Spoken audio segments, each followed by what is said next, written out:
Good morning, good afternoon, or good evening, depending on where this finds you, and welcome to all to this sixth webinar series of events the UNIDIR is organising with our colleagues in UNODA and the Friends of the Chair. These webinars are intended to support ongoing activities in the BWC Working Group and to stimulate thinking and discussion on key topics during the intersessional period. You should be able to find more details on the webinar series through the links that my colleagues have shared in the chat. And at the outset, I should note that this event is being recorded and we'll make that recording available in the coming days. In terms of the topic of today, this particular webinar is going to be focused on the issue of organisational, institutional and financial arrangements. And to explore these important issues, today we have brought together a panel of excellent speakers. We'll begin that panel discussion shortly, and this will be followed by Q&A, in which I'll invite all of you participants to please do provide your questions and comments. You can do this using the Q&A function, which can be found at the bottom of your screens.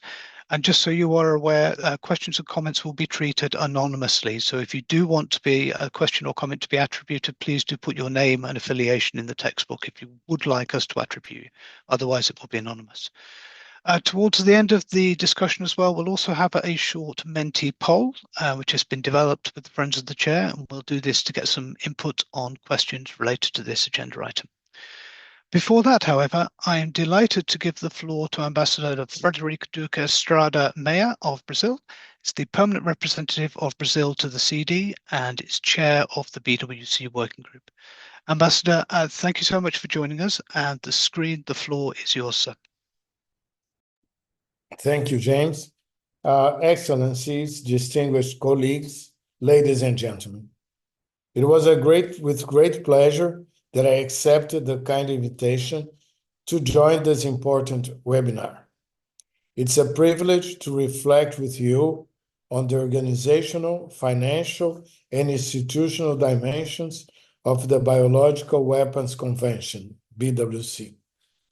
A special thanks goes to you, James Revel, and the dedicated team at the UNIDIR for their continued support for the agenda of the BWC Working Group. I also wish to recognize the outstanding contributions of Friends of the Chair, Mr. Arsen Omarov from Kazakhstan, Mr. Dasuk Namioka from Japan, and Mr. Ushan Ahmed from Pakistan. Their expertise and dedication have been of utmost importance. The BWC, it's at a decisive moment. Advances in the life science are accelerating at an extraordinary pace. Biotechnology, synthetic biology, and related fields are evolving faster than ever. These developments generate new opportunities, but also significant risks. The convention must evolve to respond. If it lags behind, its role in ensuring biosecurity will weaken. Compounding this issue is the fact that the convention's inertia has created space for other fora to address biosecurity concerns, framing them through lenses such as public health or development. While these contributions are legitimate and necessary, they cannot take on board the disarmament perspective, which is unique to the BWC. Our lens is essential.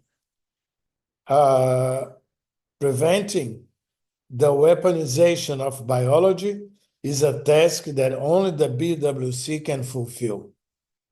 Addressing these challenges requires both prudence and ambition.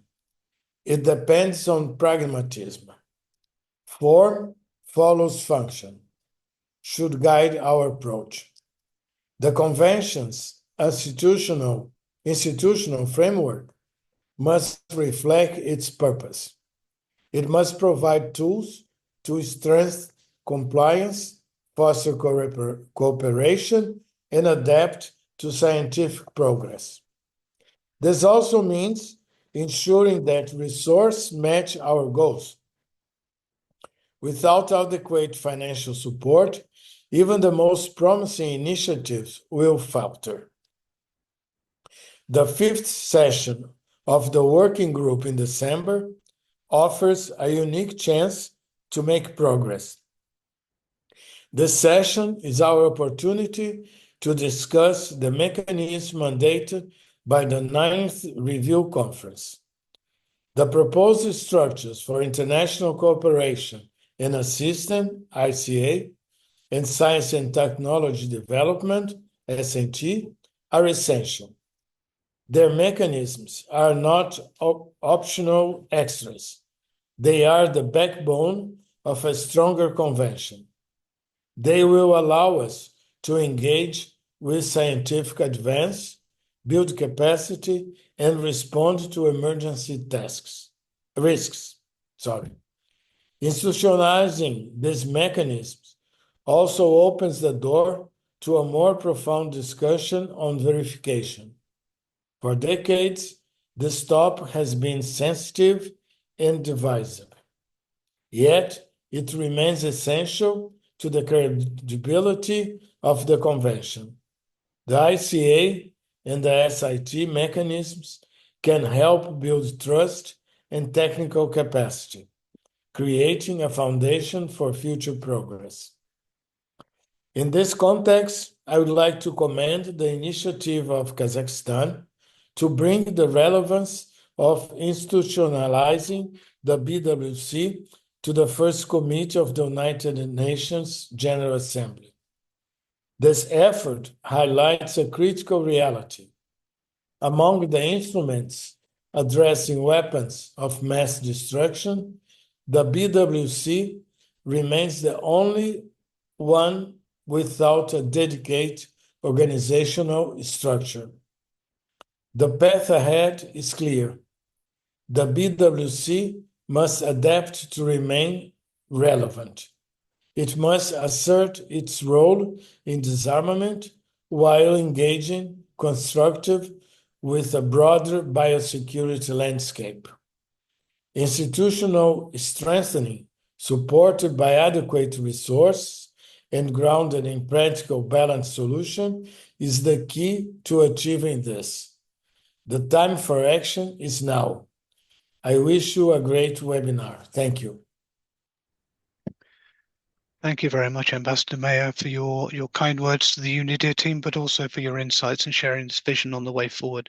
I just on a personal note, I'd echo the point on the importance of this disarmament lens, and I also suspect it may not be the last time that we hear the phrase form follows function over the course of today. So thank you again for taking the time to join. With that, I'd now like to turn to Mr. Daisuke Namioka, Minister and Deputy Permanent Representative of the Delegation of Japan to the Conference on Disarmament in Geneva. Mr. Namioka-san is also a friend of the chair on this topic. So thank you for joining us, and the floor is yours, sir. Well, thank you, James, for your kind instruction and introduction. Mr. Chairperson, Ambassador Mayer, I thank you very much for leading our discussion in the working groups at this important juncture. Based on this mandate adopted at the 9th Review Conference, we will continue our constructive discussion under your leadership. I would like to also thank Dr. James Lavelle of UNIDIR and Mr. Daniel Fix, head of the BWC ISU, and all other colleagues for their tireless efforts in organizing today's webinar. Now, furthermore, Dr. Una Jacob, I'm looking forward to learning from you, your experience and expertise at the BWC. And of course, Mr. Omarov and Mr. Ahmed, thank you, my fellow friends of chairs, for their efforts in tackling this important subject matters. Now, as you know, next year marks both 100th anniversary of the 1925 Geneva Protocol and the 50th anniversary of the Biological Weapons Convention as well. While the BWC is a multilateral legal framework that comprehensively prohibits the development, production, and possession of biological weapons. But it faces a number of challenges. At the review conference back in 2006, it was agreed by state parties to establish an implementation support unit, ISU. So we commend the indispensable efforts of this current ISU members. Now we recognize our discussion as matured, specifically on the topics of ICA and SMT mechanisms, mandated by the 9th review conference. At the same time, we continue to have good discussions on other topics, including organizational, institutional, and financial arrangements, with great contributions from state parties. Now, I'm convinced that your thoughts and inputs today on what organizational, institutional, and financial arrangements are needed for the full implementation for BWC will lead to a fruitful discussion at the BWC working group starting next week. So I'm counting on your contribution at today's webinar on these topics. I thank you very much, and thank you very much, Ambassador. Thank you. Thank you. Thank you, Mr. Namiokara, and we too hope this can be useful food for thought for the working group discussions moving ahead. I'd now like to turn to Mr. Arsen Omarov, Minister, Counselor of the Permanent Mission of the Republic of Kazakhstan to the UN in Geneva, who is also, as indicated earlier, is a friend of the chair. And perhaps, Arsen, could you lay out some of the options for organisational arrangements? Please, the floor is yours, sir. Thank you, Jamie. Good afternoon, all. Dear colleagues, dear guests of this webinar.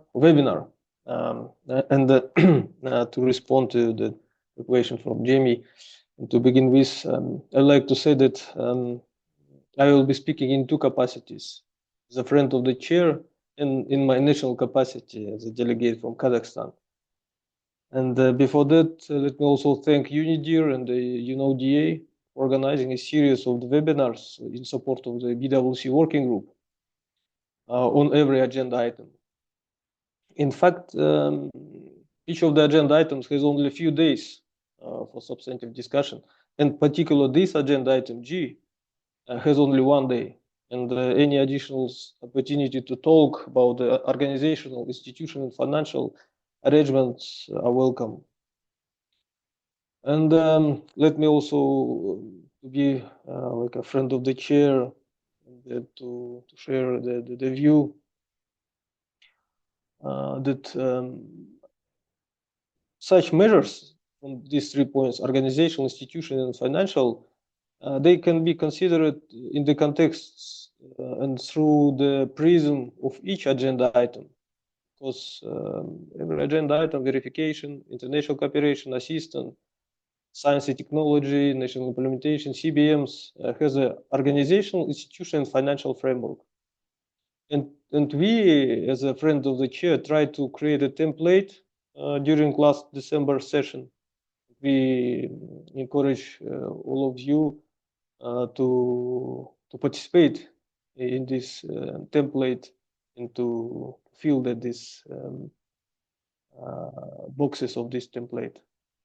And on the other hand, these measures, organization, institution, and financial, can be considered in aggregate, the form of separate specialized structure that would strengthen the BWC as a whole. And here we have a proposal from Kazakhstan, which has been on the BWC table for the several years. I would also like to know that a few weeks ago we received another detailed and similar proposal, which will be considered during the meeting on December 6th, and which we consider as intercomplementary. And now let me share with you latest updates and refinements on Kazakhstan proposal on the establishment of the International Agency for Biological Safety and Security. This initiative seeks to address the urgent need for global mechanism to enhance biosafety and biosecurity in the context of rapid advancement in life science and increasing risk of biological threats. First introduced in 2020 by President Kassym-Jomart Tokayev during the COVID pandemic, the IBS proposal builds upon years of multilateral discussion under the BWC. It responds to the persistent institutional gap within the BWC framework, as Ambassador Meyer already said that this remains the only major disarmament treaty on weapons of mass destruction without an implementation or verification mechanism. So the historical background that in 2021, concept note on IBS was distributed by Kazakhstan among the BWC state parties, international organizations. The issue of the IBS was discussed at the BWC meeting of experts. At that time, it was meeting of experts 2021, and as well as during preparatory and meetings in the itself 9th review conference held in December 2022, and Kazakhstan submitted a working paper on this issue. In parallel, on the issue of IBS in 2022, Kazakhstan, together with GCSP, held a scientific conference. We held a series of side events and also took part in the outreach event with the global partnership. On regional level, work has carried out within the framework of the meetings of non-alignment movement and the OIC, Organization of Islamic Cooperation. Then updated concept paper on IBS was submitted by Kazakhstan November 2023 and considered by the third session of the working group last year.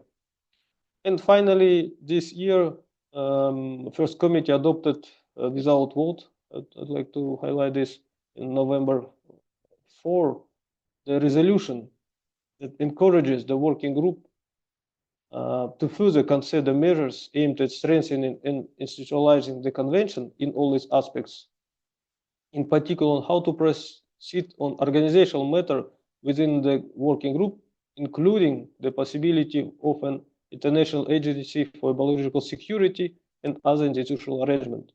And we believe that with this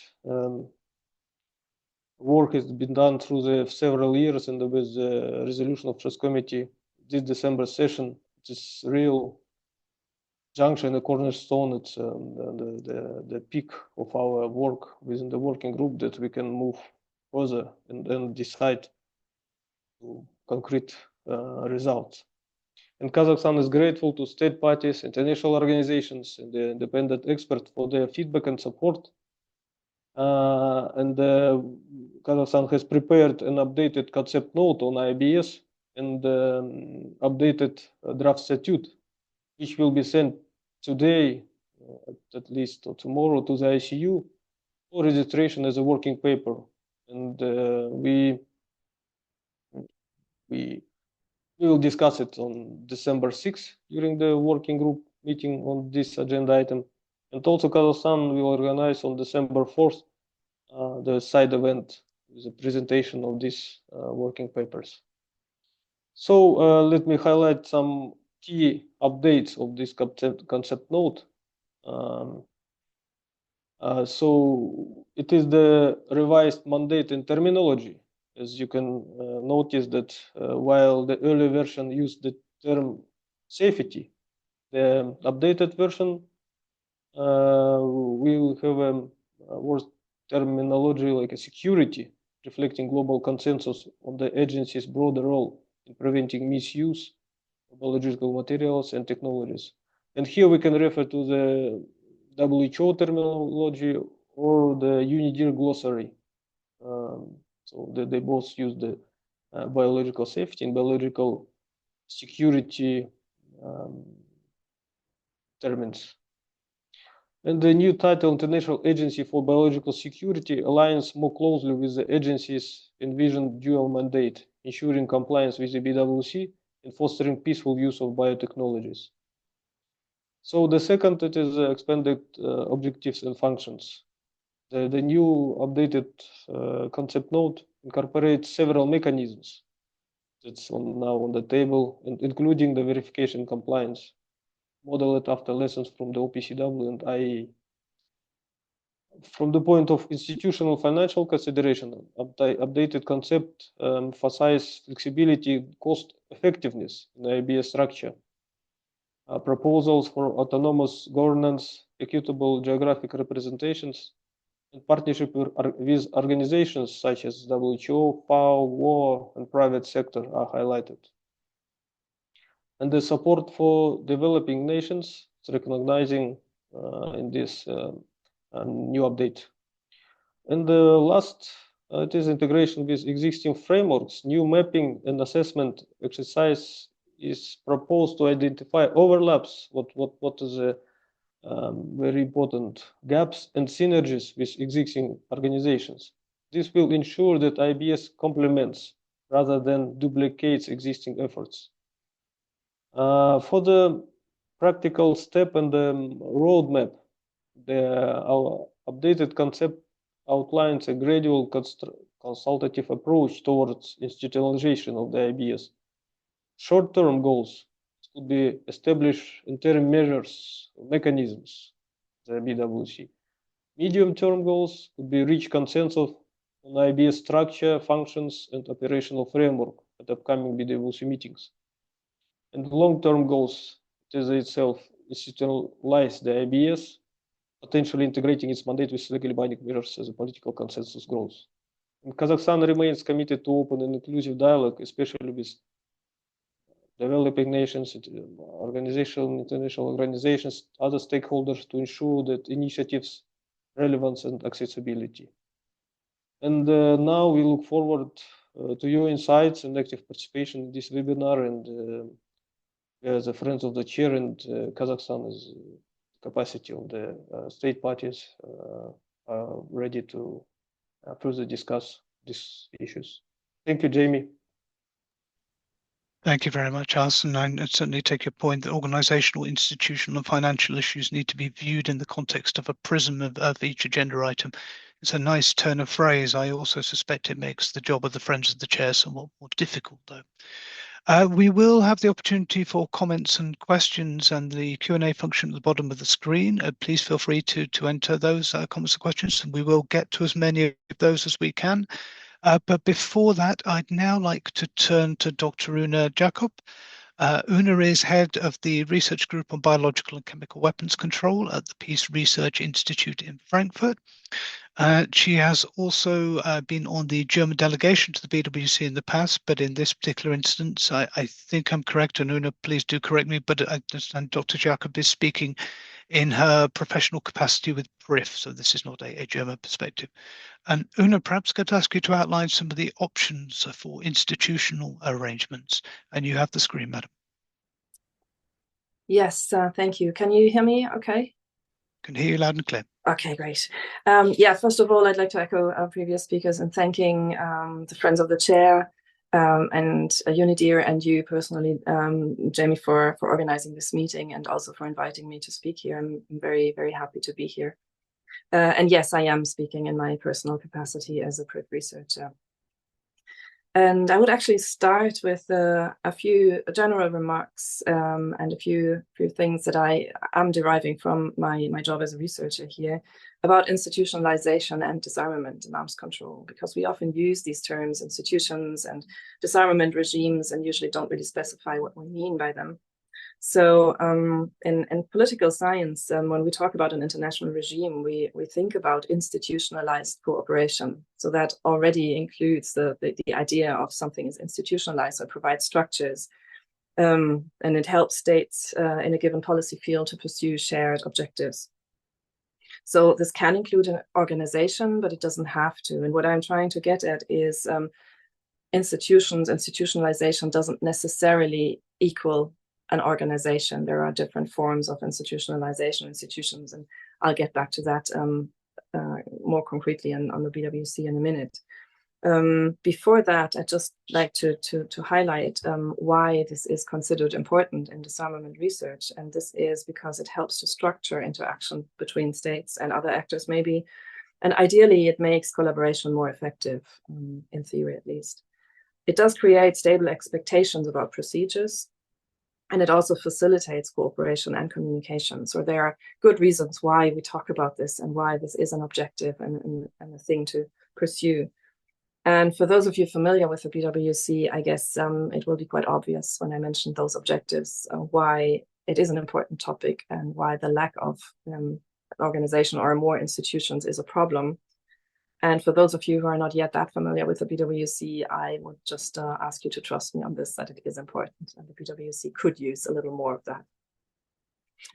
And of course, this is not a new idea or new realization. It's long been recognized that the lack of an organization or a lack of institutionalization is a problem. And there have been several attempts to remedy that through creating an organization, and also then through establishing the ISU, thankfully, in 2006. And we've heard about that before.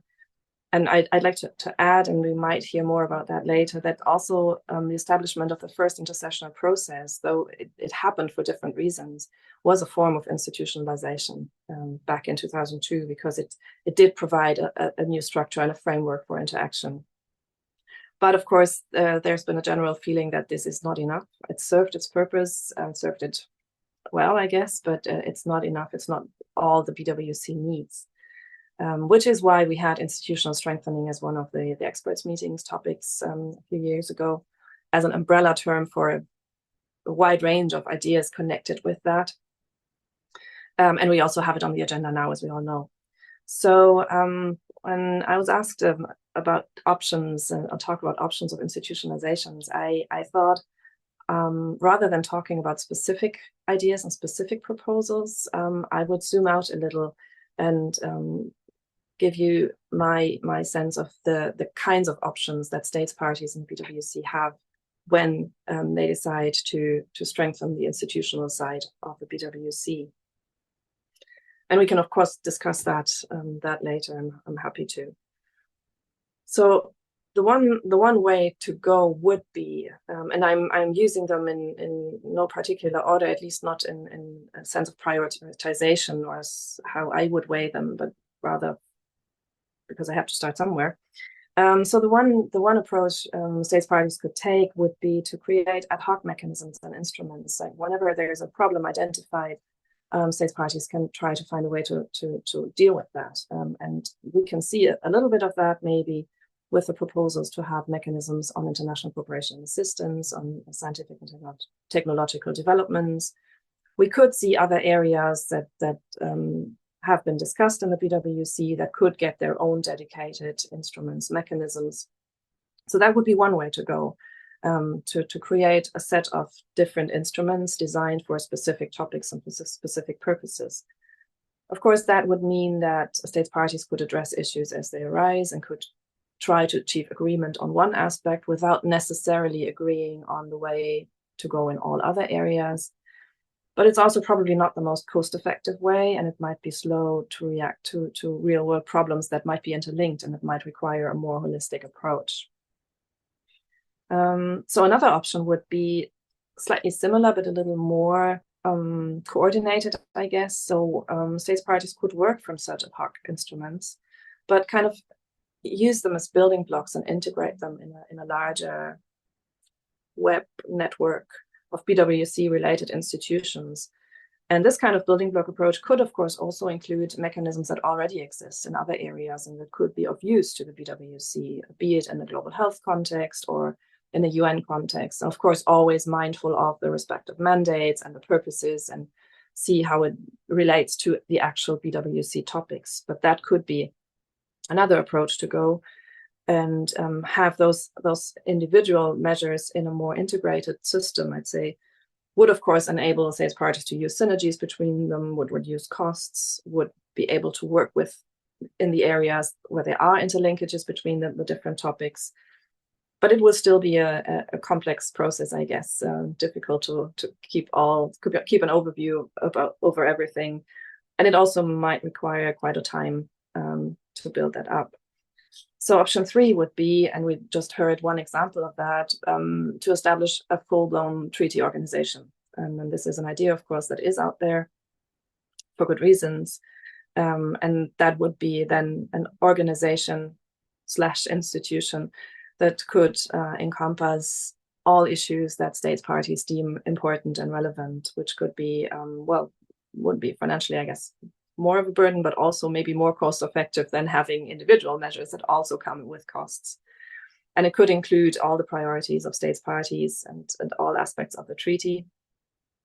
But of course, that means that it would probably take slightly longer to reach an agreement, because all these priorities and interests would have to be balanced, and there would have to be agreement on what should be included and all these things. So, whereas with the other options, some issues could be addressed as soon as there is agreement. With setting up an organization, I guess we would have to wait for this overall agreement before things really could happen. And then, of course, we can think of all sorts of hybrid approaches in between those. So I'm not advocating one of those over the other. I'm just really trying to put these conceptual ideas out there for consideration to see what the possibilities are, and that there are advantages and disadvantages, I guess, basically to all of them. So I think, just to recap and sum up, institutionalization of the BWC can include a full-blown organization. It doesn't necessarily have to. That's a political decision, I think, states parties will have to make. There are different ways to pursue this, in an incremental way, building block approach, or in a holistic approach. And all of this is part, of course, of a negotiation deliberation process.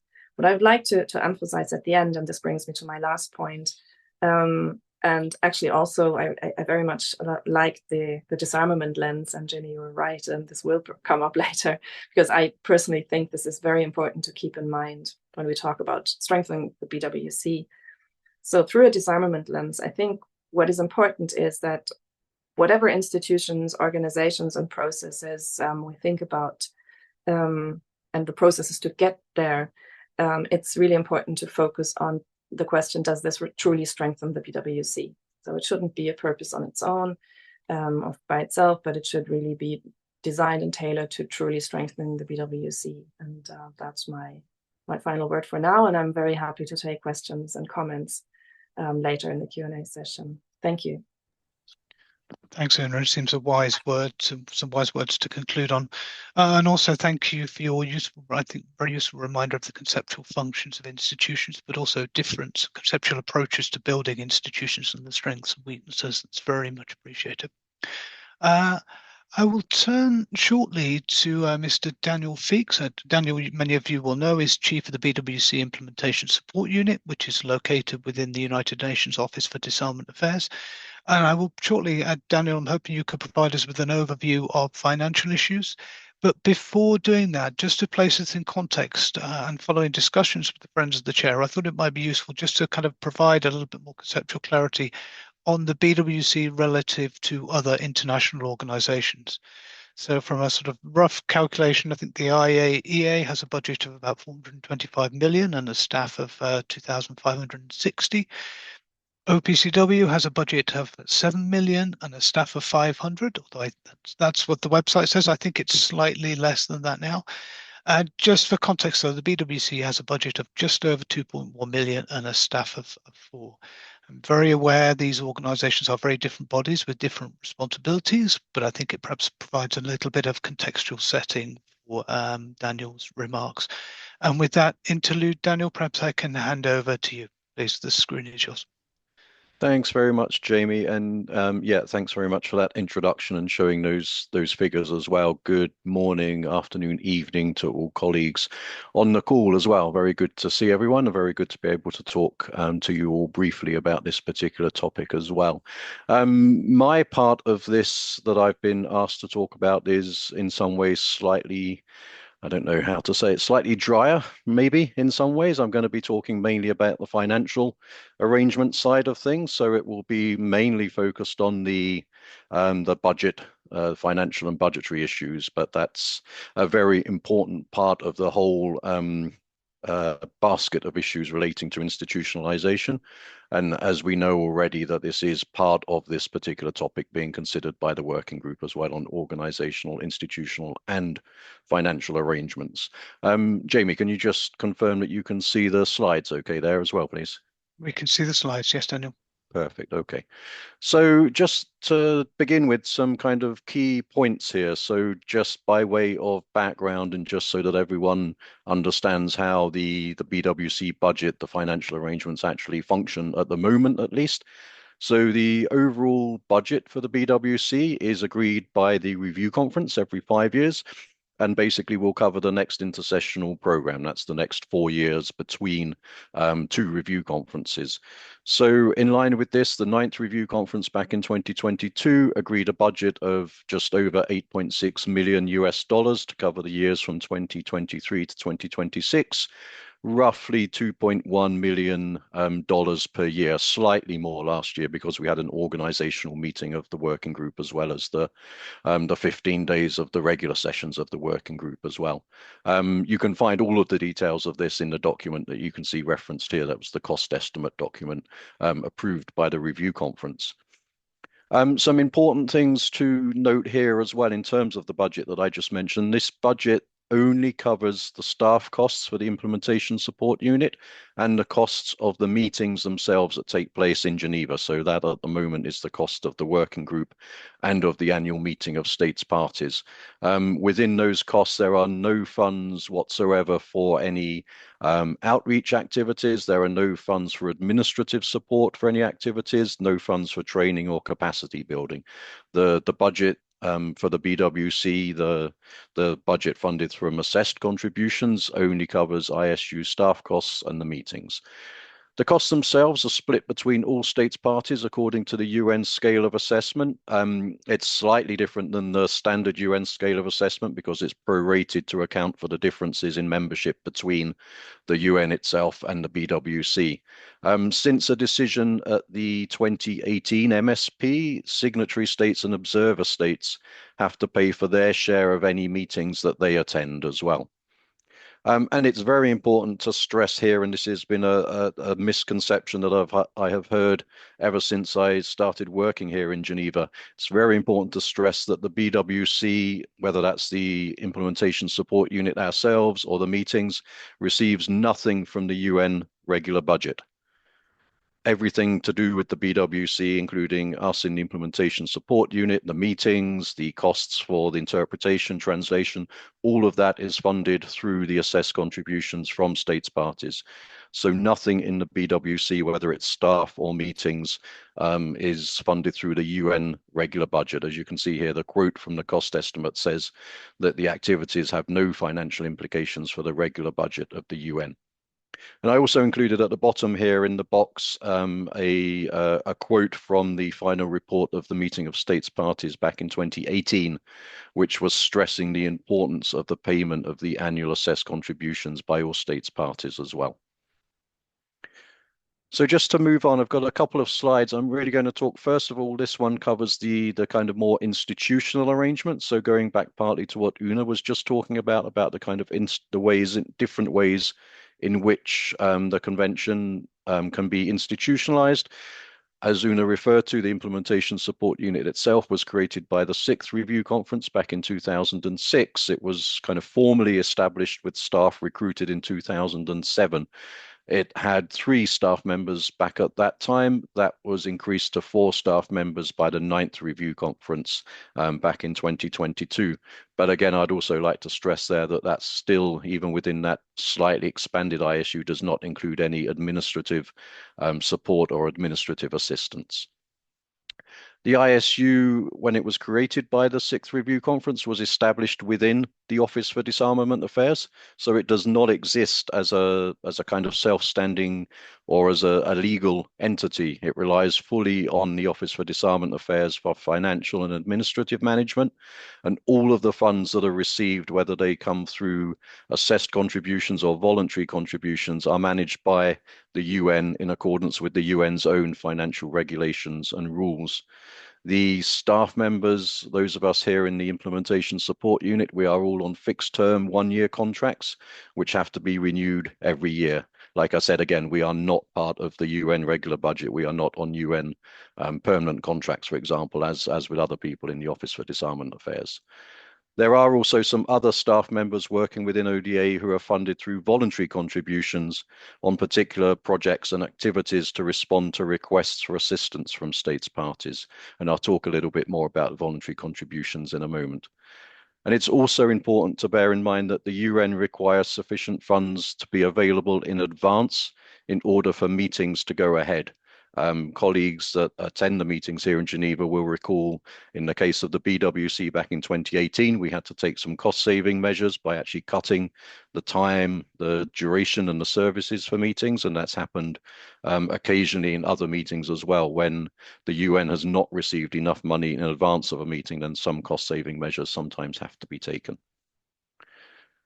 So just in terms of the different contributions that are received, basically, I've referred already to the assessed contributions. These are the ones that cover the cost of the implementation support unit itself and the annual meetings. These is basically where states parties every year are sent the annual invoices. We normally can now send those out in September or October every year, covering the following year. So we are actually able to now, our colleagues in UNOG Finance can send these in advance. States parties that are able to do so can even pay those invoices in advance so that we start the new year with actually some funds in the bank account already. As you can see here, and going back to what Jamie first explained about the fairly small size of the overall BWC budget, as I mentioned, about 2.1 million US dollars per year, that means that the contributions for each individual state party themselves are actually also quite small. As you can see, about 2/3 of states parties, around about 62%, pay less than $1,000 per year. And of those, around 50 pay less than $100 per year, and about 25 states parties are actually paying less than $30 as their entire annual assessed contribution. So in addition to the assessed contributions, and since 2018, which was actually a kind of a key moment in giving the BWC a bit more of a financial, a stronger and a more stable financial footing, given the financial challenges that had been encountered before that year, the 2018 MSP established a working capital fund.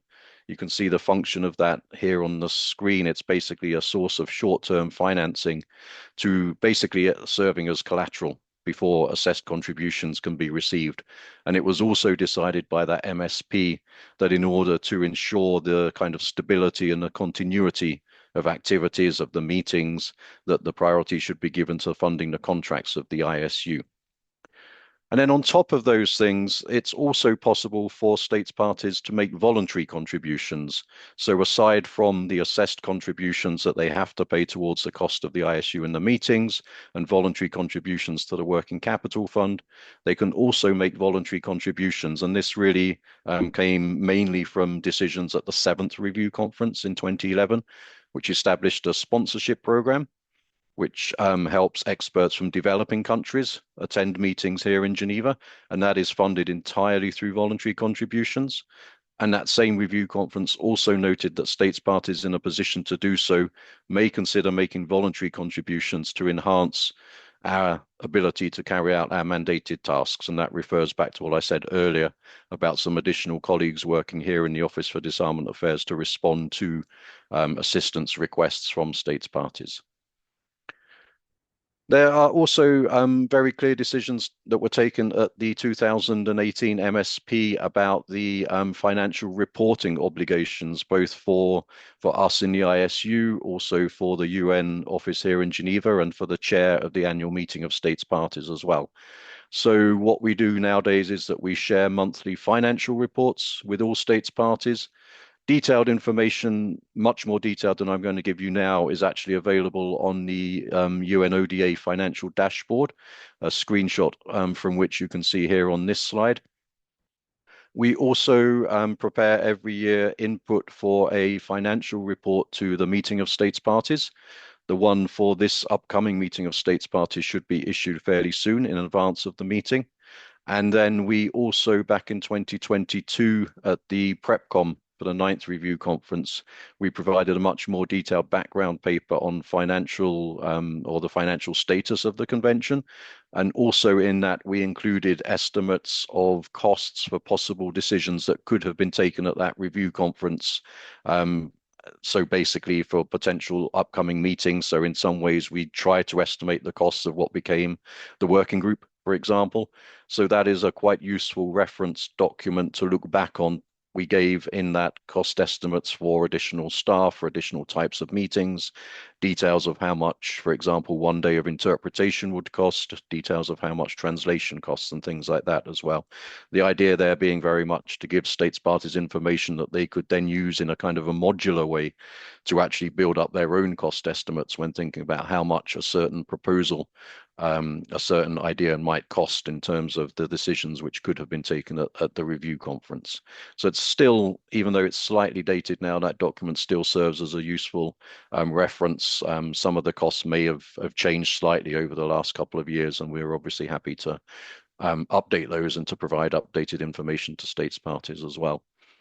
I just wanted to briefly also, before I finish, just focus on the current status as of the end of last month. As I mentioned, our UNOG finance colleagues prepare monthly financial reports, and we circulate those to states parties, and the detail is all available on the UNODA finance dashboard, as I mentioned, and that's where these screenshots in these next couple of slides come from.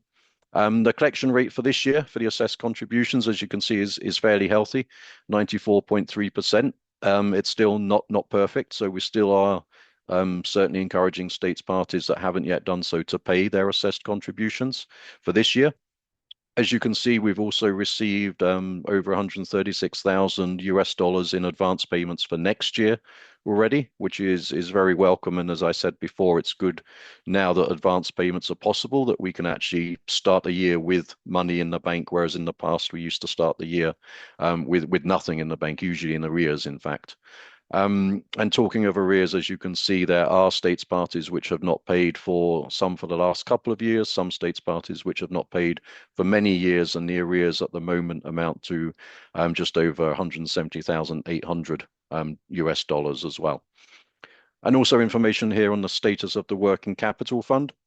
We have just over 1 million US dollars in the working capital fund now, which is 95% of the target amount. That target is basically it's half of the estimated annual expenditure for the BWC budget, and we've received 95% of that target amount, as I said. And just to go through some others, you can see here some more detail basically from the financial dashboard as well. So if colleagues do want to look at that financial dashboard, it's available. I think the link can be, or it has been shared in the chat as well. If you want to look at that, it's a publicly accessible website. It gives details, as you can see on this one, per state party, and then, as I mentioned already as well, detail of the status of the working capital fund and all of the countries that have made voluntary contributions to the working capital fund as well. I believe that's my final slide. So yeah, I'll stop there and hand back to you, Jamie, but obviously happy to answer any questions that colleagues may have as well. And I'll stop sharing my screen now as well. Thank you, Jamie. Many thanks, Daniel, and thanks for taking the time to join us. I think there are, just for colleagues in the call as well, there are several links in the chat to the information that Daniel was talking about, so please do use those and find out more. And Daniel, with your indulgence, I may come back to you on some cost estimates for future events to test your maths on the spot in due course. But I am keen to open the floor and try and have a discussion around this. So if you do have questions or comments, please do submit these through the Q&A function. Heard a lot of information, but we'd also like to hear from you, so please do use that. I should also caution you as well that I have a tendency to want to fill nervous silence with some sort of karaoke or Christmas cracker jokes. So unless you want a bad rendition of Wham, I would suggest perhaps do submit those questions. In the meantime, then, perhaps to break the ice, perhaps I could put a question to you, Una, but also the friends of the chair or colleagues would like to take this. Ambassador Mayer raised the point on activities in other bodies and the importance of the disarmament lens. Also indicated, and I think quite rightly, that we have a number of entities, including those in Geneva, working on and around this topic. I wonder whether you might be able to elaborate on some of the linkages and synergies with, for example, the work of the BWC and then the work of the WHO. And perhaps, Una, I could turn to you first to take that question, but I welcome input from others as well. But, Una, please.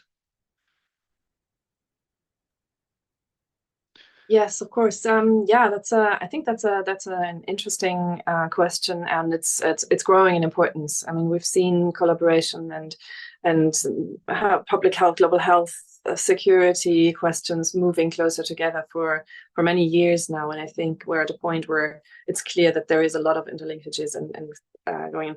And having said that, I still would like to point to the disarmament lens that we had earlier, and to remind everyone that the BWC is first and foremost a disarmament treaty, so we can't put everything like together, basically, just like the WHO is a health organization. But I think what we've seen is the WHO moving more into the area of biosecurity, and we could probably spend a webinar on definitions and concepts associated with biosecurity, so there are slightly different nuances, I think. But I think it's important to see that the topic is being recognized in other areas as well. So the WHO has been like putting out the guidance framework and looking into questions related to investigations or dealing with disease outbreaks of ambiguous origins, and which is potentially something that could be relevant in a BWC context as well. So I think there are different topics where it is very much worth looking into synergies and maybe collaborations and division of labor also, because we don't have to reinvent the wheel in the BWC if someone else is maybe doing it more efficiently already, because the BWC might not be equipped for it, and vice versa. So I think it's a very, very pertinent topic to look at interlinkages and synergies, and I'm curious to hear what others have to say about that as well. So I'll leave it at that, but I'm happy to talk more about it if I'm supposed to. Thank you. Many thanks, Una. In the period, I think that the threat of possible karaoke singing seems to have been effective, because we do have 2 more questions that have come in now, so I should use that again in the future. But we have one question which is related to financial issues. Perhaps I could put this to you, Daniel, and I'll read it out in full. How long does it typically take for UNODA to receive most of the funds after the annual invoices have been sent from the ISU? Do the panelists have a general sense for how different ways to institutionalize the BWC, how much this would cost relative to the current program of work? I don't know whether anybody wants to take that, but perhaps I could turn to you first, Daniel, for the first part of those 2 questions. Yep, sure. Thanks, Jamie, and thanks for the question as well. Yeah, certainly on the first one. I mean, it does vary from year to year, but as I said, since we have been able to send out the invoices in advance. So, for example, this year we sent out invoices, I think, in September or early October. And as I said in my presentation, we've already received over 136,000 for next year. So we'll be starting next year with money in the bank. It's usually probably, I just quickly checked through the record, so this isn't a precise answer, but I think roughly by about halfway through the year, we have usually received about half of the funds already by that time. The BWC in some ways, at least financially, at least it's fortunate that most BWC meetings take place in the second half of the year. So basically not really until August. So that gives us time during the spring and, up until the middle of the year to actually receive lots of the funds. And obviously there are certain states parties, again, based on the UN scale of assessment. So there are certain states parties that pay quite a large proportion of the budget. So once we get contributions from, say, 3 or 4 states parties, we've actually got quite a lot of the budget covered already. So, for example, this year we had enough money for the August working group session to go ahead as planned. We had money in advance for that. We had money in advance for covering the ISU staff contracts and things like that already. So it usually by, like I said, before the first meetings of the year in August, we've received enough money, at least for those meetings. Sometimes it can be a bit of a crunch towards the end. Delegates on this call may recall a couple of months ago that we were informing them that we hadn't at that stage received enough money for the MSP next month to go ahead. I mean, that situation is now resolved as well. So it can take some time, but usually when we get those big contributions coming in quite early in the year, or sometimes even in the year before, then that certainly helps the situation as well. In terms of I won't say much on the second one, but as I mentioned, that paper from the PrepCom of the 9th review conference that we provided input for, we did give some kind of rough costs for potential, additional staff, additional activities, additional types of meetings. It's obviously hard to predict because a meeting with full interpretation with webcasting is obviously much more expensive than a meeting, maybe with no webcasting or just with or without interpretation. Also, translation of documents is pretty expensive. So depending on the document load for a particular meeting, that can also increase or decrease the costs as well. So it's hard to predict without a bit more detail in terms of duration of meetings and services required and things like that as well. Thanks. Many thanks, Daniel. Perhaps I could put that second question on relative costs, but maybe ask, and you could take this because there is also a separate specific question which is directed to you. And the question, I'll read it out. On the latest version of the IABS proposal, has the proposed governance structure changed in the latest version? i.e. the past it suggested the agency would report to the UNSC. So perhaps I could put that question, but also if you have any comments on relative costs from your side, that'd be very interesting. Please, Arsene, the floor is yours. Thank you. The cost issues, it's of course there is a cost issues everywhere. There are even here we have organizational, institutional, and financial. So we will have a financial application undoubtedly. We have to be ready to pay, but again, compare with the IEA budget, the BWC budget, with the ICU.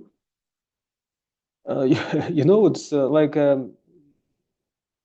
50 years of BWC, the whole millions. It's even less than 1 year IEA budget.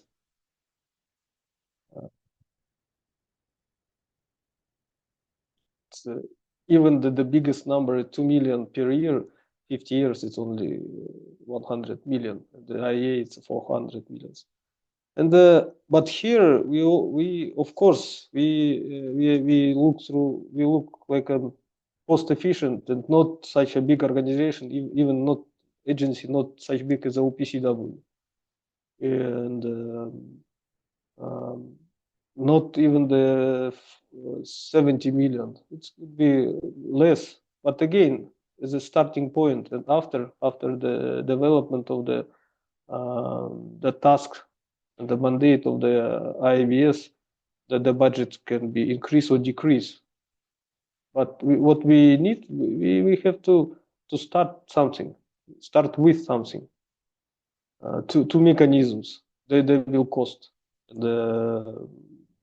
So let's calculate later, and we are, as a friends of the chair, with the help of the ICU, now working on this issue, to have a preliminary even cost of the two mechanisms or more, but we will see what we will need.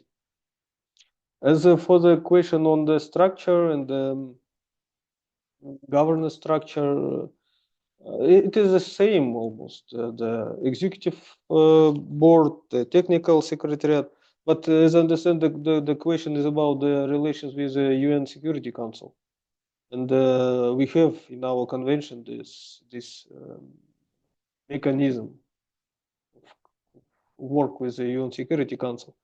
What we have more here in the updated concept that we will send to ICU today, hopefully, that IBS would, just like the OPCW and the IEA, send the annual report on its activities to the UN General Assembly, and when appropriate, when issues related to international peace and security are mentioned, to the United Nations Security Council.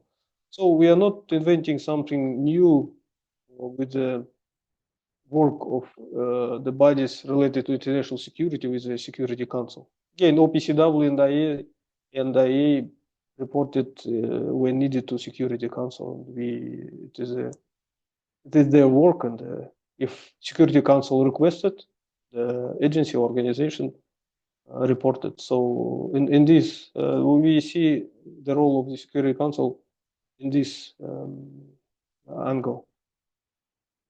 So thank you. And maybe one point on the finance, or maybe we'll discuss it later when we have a pool of questions. But again, when we're talking about what resources we have all resources of all member states or state parties.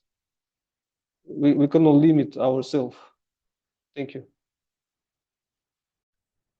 Many thanks, Arsen. There are a series of questions that have come in. I think I'll read some of these out, but there's a question on why the BWC has such low funds compared to other organizations. And this is directed towards you, Daniel. Do you have any plans as to how to increase it? I'm not sure whether you want to take that. And then other questions related to, does the organization necessarily have to follow a verification protocol agreement? And the third question, financial issue is critical for operations. Can the BWC partner with other NGOs or funders to support its work if this is approved by the UN? Perhaps I could turn to you, Una, to see whether you want to take any of those, but I'm also conscious we have Mr. Namiokar and Mr. Ahmed.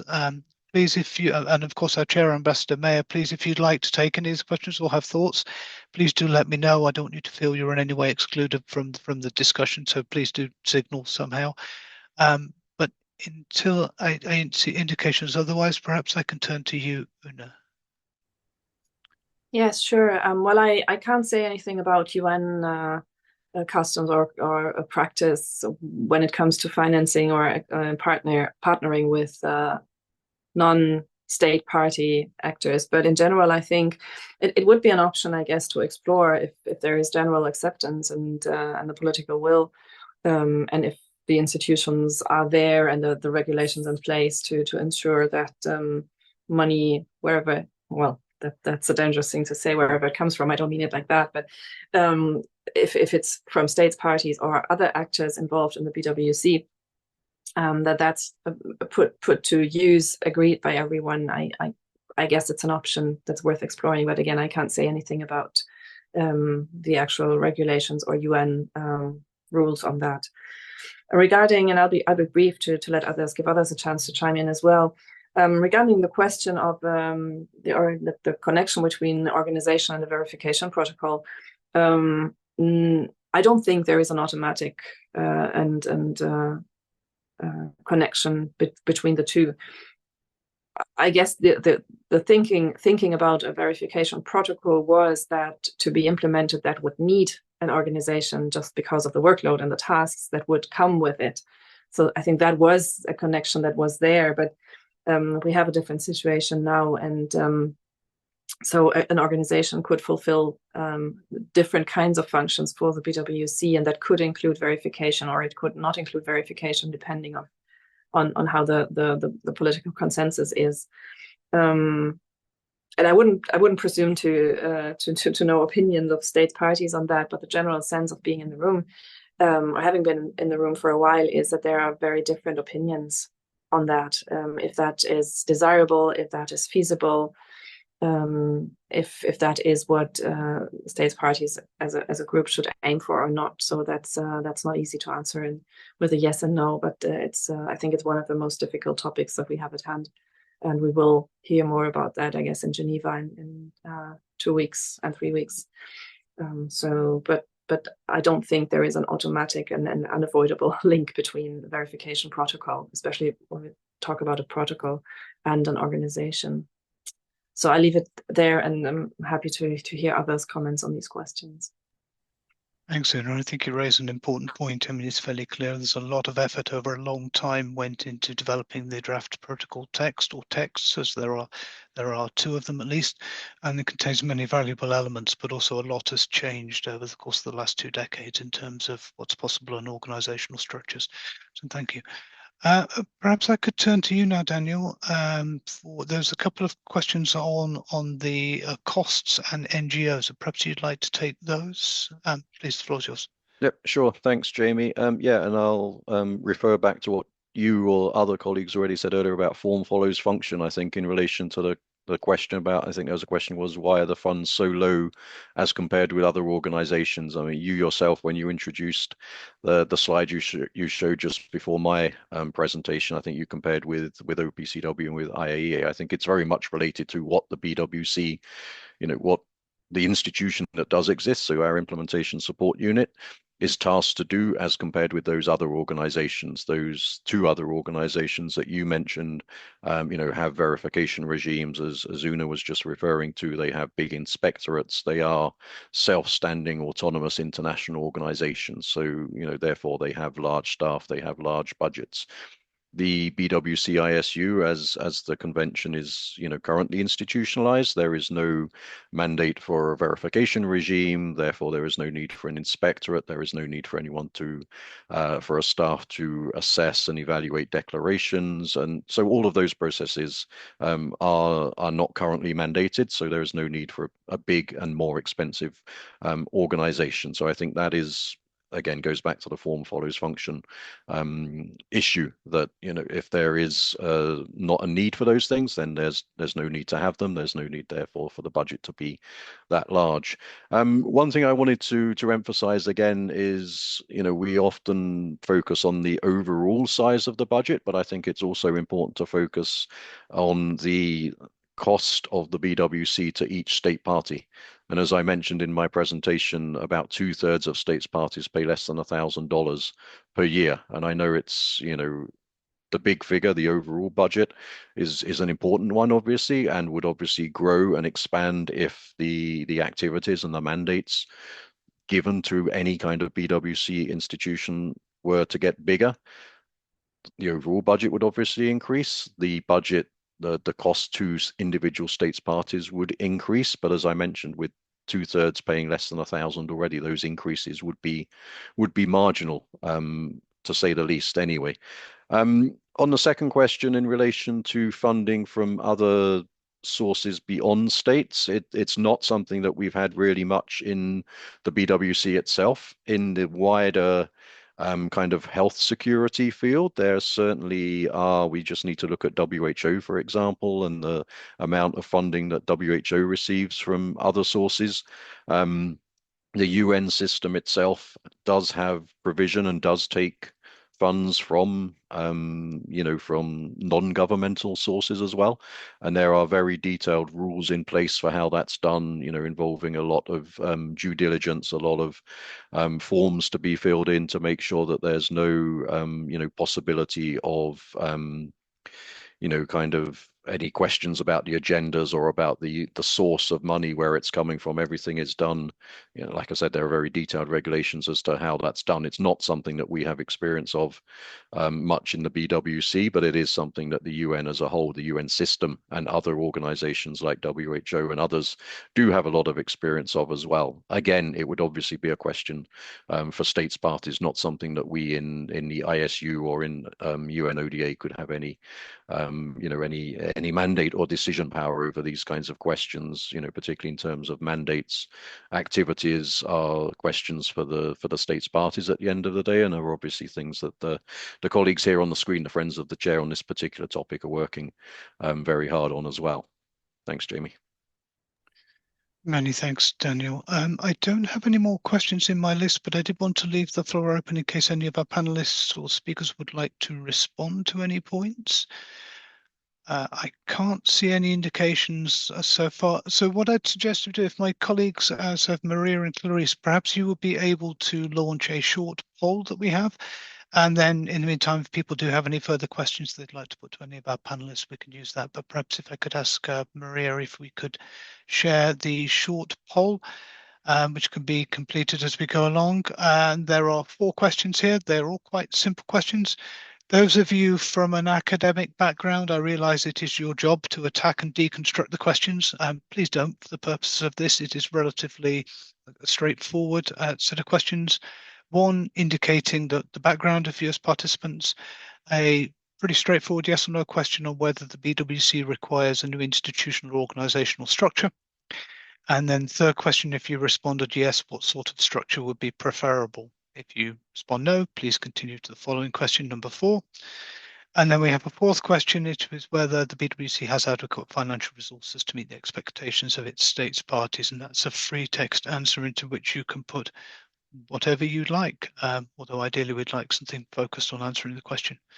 But I can leave that open for people. If in the meantime you'd also like to submit further questions, please do let us know. Perhaps I can leave that open for a couple of minutes.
Okay.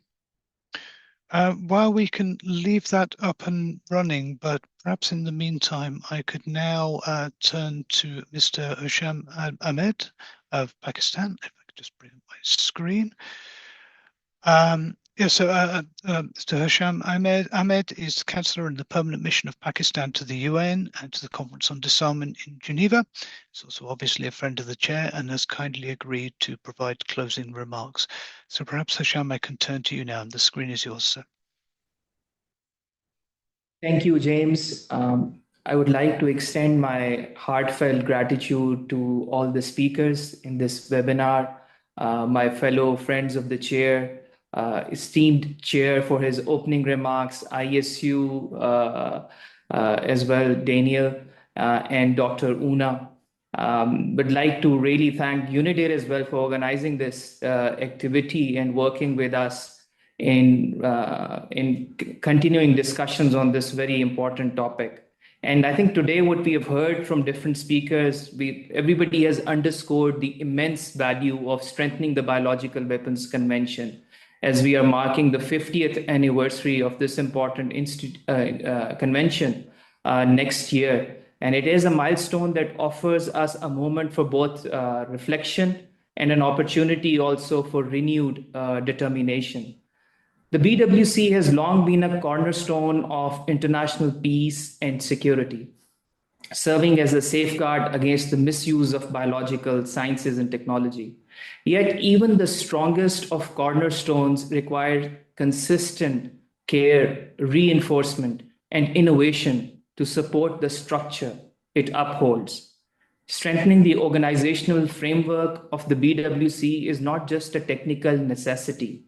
It is an imperative to ensure the convention's adaptability and effectiveness in an era of rapid scientific advancements and complex biological threats. At the heart of our Biological Weapons Convention's operation lies the Implementation Support Unit. And we heard from Daniel today about the working of the ISU and its history. And we know that it comprises a remarkable team of 4 individuals who act as convention's de facto secretariat. It was at the 6th Review Conference of the BWC back in 2006, when Ambassador Masood Khan of Pakistan was serving as the president, that ISU was first set up, marking a pivotal enhancement in the BWC's institutional framework. Despite the small size of the ISU, the unwavering commitment and tireless efforts of ISU staff has been very essential in supporting states parties, in facilitation of meetings, and broadly in promotion of the convention's objectives as well. However, as we consider expanding the scope of our activities under the convention to include mechanisms for international cooperation and assistance and science and technology review, we must acknowledge that additional responsibilities would demand corresponding resources and also examination of the existing methods, how ISU functions. The current proposals on the two mechanisms envision establishing new institutional structures and processes to fulfill some critical functions. To ask more of the ISU without bolstering its capacity would overlook the practical realities of effective implementation. Therefore, we must not shy away from the discussions on the need to increase the resources under the convention and the ISU staffing as well to ensure that our convention is equipped to meet these new expanded mandates that we want from our convention. Additionally, there are other proposals that aim to provide a robust organizational framework, drawing inspiration from models established by other international institutions. For instance, we heard today from Arsen about Kazakhstan's proposal on IABS. There is another new proposal also that in form of a working paper submitted by the US and a few state parties on a BWC implementing organizations. I believe these discussions and such proposals are both thought-provoking, forward-looking, and timely. The chair today of the working group, who spoke today in the opening remarks, he has put forward a phased proposal that includes establishment of ICA and SNT mechanism under focused and provisional mandates relating to verification. This approach would also necessitate adopting corresponding organizational, institutional, and financial measures, even for the fulfillment of their provisional mandates. In the coming days, we, the friends of the chair, will be working together with the ISU and attempt to share additional information on the measures for the consideration of the state parties in the upcoming December meeting. As our chair aptly noted at the Montreux retreat that was held last week, the BWC today is at crossroads. It can either solidify its role as the cornerstone of international biosecurity or risk being overshadowed by more agile actors. The choice is ours. I hope that we are able to seize this moment and let the 50th anniversary of the BWC not only be a celebration of its enduring legacy, but a testament to our collective resolve to ensure that the BWC remains a cornerstone of global security for future generations. Thank you. Many thanks, Hisham. I think we all hope we can seize the opportunity of the 50th anniversary next year as well. So I'd certainly echo that point. And thank you for providing closing remarks.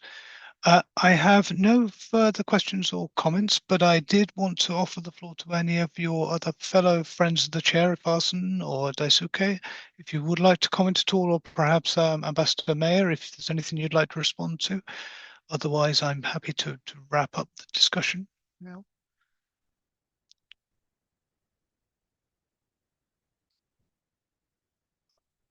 I can't see Ambassador Mayer. Are you? Please go ahead, sir. Can you hear me? Can hear you, please. Thank you very much. And if I understood well from our Pakistani colleague, I don't think that we need an organization before we establish the two mechanisms. You see, the idea of the proposal that we put on the table is exactly to push the discussion. I would feel very uncomfortable if we're going to be in 20 years discussing the same things, including because in 20 years, I don't think I'll be here. I'll be watching you from, I hope, upstairs, you know? So I think we can, the idea is to establish the mechanisms, and then we go further and see what do we need to do. Thank you, Ambassador Mayer. Hisham, Mr. Ahmed, if you would like to respond, you are welcome to do so. But if you'd rather, perhaps it's something to be taken further bilaterally in discussions.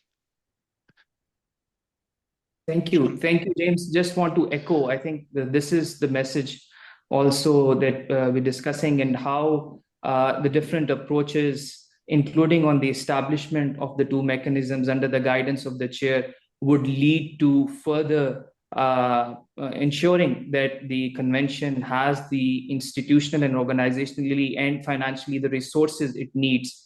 And we'll be working with the friends of the chair under the guidance of the chair with the ISU on making sure, as we develop the two mechanisms, to ensure that the mechanisms have their resources in place to perform the functions which the state parties envisage those mechanisms to perform going forward. Thank you. Thank you very much, Hisham.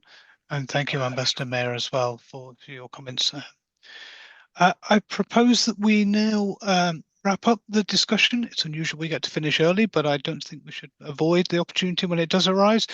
Before closing, though, if I could encourage you all to complete a short online feedback form. It takes only a couple of minutes. It is anonymous, but it does help us in sort of improving and moving forward with our events in the future. You should be able to find a link to this. It should be on your screens. There's also a link in the chat as well.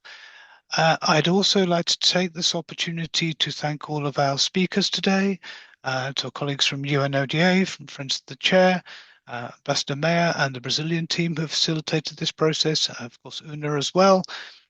Thank all of you in the participants for joining us as well, including colleagues from our BWC Edu cohort.